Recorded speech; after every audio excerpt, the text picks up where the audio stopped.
जोहार सभी को। जैसा कि आप जानते हैं कि झारखंड में विभिन्न भ्रष्टाचार या नियुक्ति में हुए घोटाले या गड़बड़ी के मामले को लेकर मैं हमेशा से लाइव आता हूं और क्या होता है उस विषय में, क्या होना चाहिए उसके बारे में अपनी जो जितनी हमारी सूझबूझ है, जितना अपने तार्किक क्षमता, उस हिसाब से मैं अपना ओपिनियन देने का प्रयास करता हूं और लोगों को समझाने और जागरूक करने का प्रयास करता हूं। इसी क्रम में आज एक मामला है लेक्चरर नियुक्ति की। ये वैकेंसी 2008 की थी, जिसमें बहुत भारी मात्रा में अनियमितता बरती गई थी। बहुत सारे घोटाले हुए थे। अपने सगे संबंधियों को पैरवी के थ्रू और बड़े बड़े मतलब क्या बोलते सिंडिकेट के थ्रू, पॉलिटिकल सिंडिकेट के थ्रू अपने अपने रिश्तेदारों को उसमें लेक्चरर में घुसाया गया था। उसी नियुक्ति का अभी हाईकोर्ट ने एक अदालत ने एक सुनवाई की है। उस सुनवाई में झारखंड के हाईकोर्ट के जस्टिस थे डॉक्टर एसएन पाठक। एसएन पाठक की अदालत ने 2008 की जो नियुक्ति हुई, जिसमें 750 लेक्चरर की नियुक्ति हुई थी, उसमें उसने एक अदालत ने कहा है कि जब सीबीआई जांच जब इनमें पूरा हो चुका था, तो सीबीआई जांच पूरा होने के बाद भी इन नियुक्तियों में जो घोटाले हुए हैं उनको आज तक सजा क्यों नहीं दी गई। ये हम नहीं कह रहे हैं, झारखंड हाईकोर्ट कह रही है। झारखंड हाईकोर्ट के जो जस्टिस हैं एसएन पाठक का कहना है कि इसमें अभी तक जांच क्यों नहीं हुई। अगर जांच पूरी हुई है तो इसमें कार्रवाई क्यों नहीं हुई। और कार्रवाई तो छोड़ दीजिए, ये लेक्चरर की नियुक्ति जो है 7 विश्वविद्यालय में हुआ है। ये 7 विश्वविद्यालय में आता है: रांची विश्वविद्यालय, श्यामा प्रसाद मुखर्जी विश्वविद्यालय, विनोबा भावे विश्वविद्यालय, विनोद बिहारी महतो कोयलांचल यूनिवर्सिटी, सिधू कान्हू विश्वविद्यालय, नीलांबर पीताम्बर विश्वविद्यालय। इन सभी विश्वविद्यालयों में 750 लेक्चरर की नियुक्ति हुई है। और ये लेक्चरर की जो नियुक्ति हुई है स्पष्ट तरीके से होती तो कोई प्रॉब्लम नहीं थी, पर इसमें क्या हुआ है, बड़ा बड़ा सिंडिकेट, बड़े बड़े भ्रष्टाचारी, बड़े बड़े पॉलिटिकल लीडर अपने सगे संबंधियों को जेपीएससी के थ्रू ये इस एग्जाम को कंडक्ट करवाया था जेपीएससी ने। तो इसमें बड़े बड़े सिंडिकेट जो हैं, जो पॉलिटिकल लीडर हैं, उन्होंने अपने सगे संबंधियों को इसमें घुसाया था। घुसाने के बाद क्या होता है कि 2007 में ये वैकेंसी निकली थी, 2008 में इसका एग्जाम हुआ था। उस समय के तत्कालीन जो मुख्य सचिव जो थे वो रतिकांत झा थे। रतिकांत झा ने 18 नवंबर 2011 को एक शपथ पत्र दायर किया था। उस शपथ पत्र में कहा था कि इसमें अनियमितता बरती गई थी।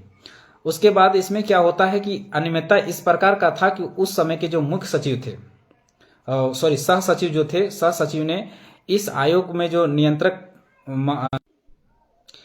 उस समय परीक्षा नियंत्रक जो थे, उसमें जो लिस्ट जारी हुआ था, जो जिनको सिलेक्शन किया गया था, उन पर वो हस्ताक्षर ही नहीं किए थे। ऐसा त्रुटि पाया गया है। और आज तक वो जो जितने लेक्चरर की नियुक्ति हुई है, वो सारे लेक्चरर जो हैं कहीं ना कहीं किसी ना किसी विश्वविद्यालय में कार्यरत हैं। और उस विश्वविद्यालय में कार्यरत होने के साथ साथ आज उसका ट्रांसफर भी हो रहा है, पोस्टिंग भी हो रहा है। तो कितना दुर्भाग्य की बात है कि झारखंड के इतिहास में कोई सा भी एग्जाम देख लीजिए, ये 1 ग्रेड का जॉब होता है। लेक्चरर जो होता है वो 1 ग्रेड का जॉब होता है। 1 ग्रेड के जॉब में भी इस तरह के धांधली देखने को मिलती है। ये बहुत ही दुर्भाग्य का विषय है। 2008 के बाद आज 2023 का आ गया, खत्म हो गया। यानी मान ले तो 15 से 16 साल पूरा होने के बाद भी आज तक उसमें किसने भ्रष्टाचार किया, किसने उसको सेटिंग वेटिंग किया, आज तक पता नहीं चल पाया। जबकि सीबीआई जांच पूरा हो चुकी है, सीबीआई ने अपना चार्जशीट दायर कर चुका है। हाईकोर्ट ने भी कहा है कि उस पर कार्रवाई क्यों नहीं हो रहा है। हाईकोर्ट के आदेश के बाद भी, सीबीआई जांच पूरा होने के बाद भी उस पर कार्रवाई नहीं की जाती है। झारखंड का कितना बड़ा दुर्भाग्य आप समझ सकते हैं। इसी बात से अंदाजा लगा सकते हैं कि आप किस पर भरोसा करें। हाईकोर्ट के आदेश, सीबीआई का जांच पूरा होने के बाद कार्रवाई ना होना, ये झारखंड के लिए बहुत ही गहरी साजिश की ओर इशारा करता है। इसमें बहुत बड़े बड़े पॉलिटिकल सिंडिकेट काम कर रहे हैं।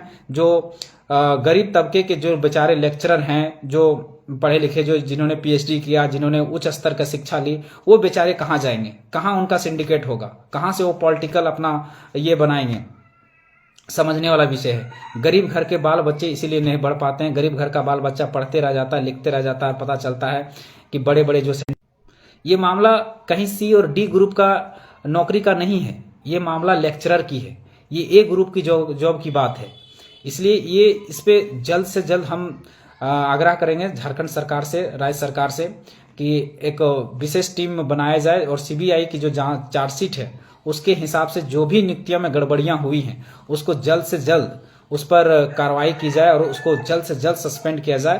नहीं तो ये सी और डी लेवल की नहीं है, लेक्चरर की नियुक्ति है। लेक्चरर की नियुक्ति यानी ए ग्रेड का जॉब, ए ग्रेड का जॉब में इस तरह की नियुक्तियां होंगी, धांधली होगी, तो समझिए कि फिर वो सी और डी लेवल के जॉब में क्या स्थिति रही होगी झारखंड की, आप समझ ही सकते हैं।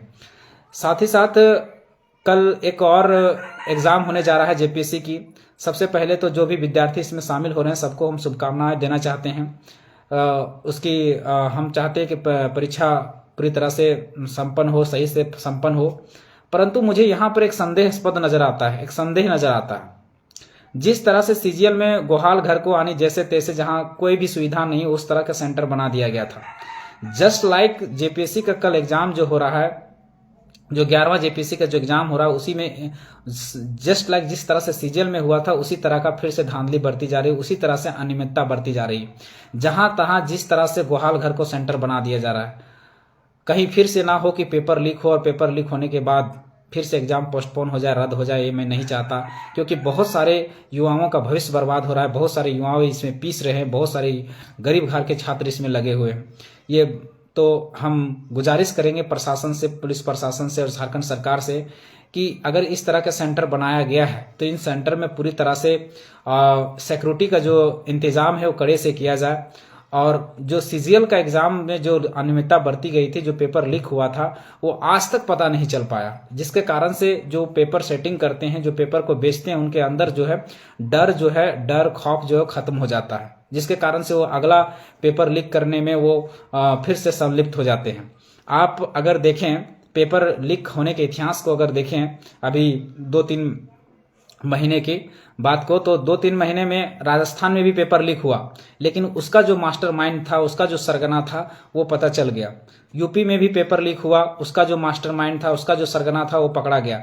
लेकिन दुर्भाग्य की बात है कि झारखंड का अभी सीजीएल का पेपर का चोरी हुए, ये लीक हुए करीब 1 से 2 महीना होने को चली है। और आज तक अभी तक उसका पेपर लीक किसने किया, कहां से पेपर सेटिंग हुआ, कहां से चोरी हुआ, आज तक पता नहीं चल पाया है। ये बहुत ही दुर्भाग्य की बात है। ये हम किसकी कमजोरी माने, किसका हम हाथ माने? हम तो इसमें सीधी सीधी बात समझ में आती है कि सारा पूरा हाथ झारखंड सरकार के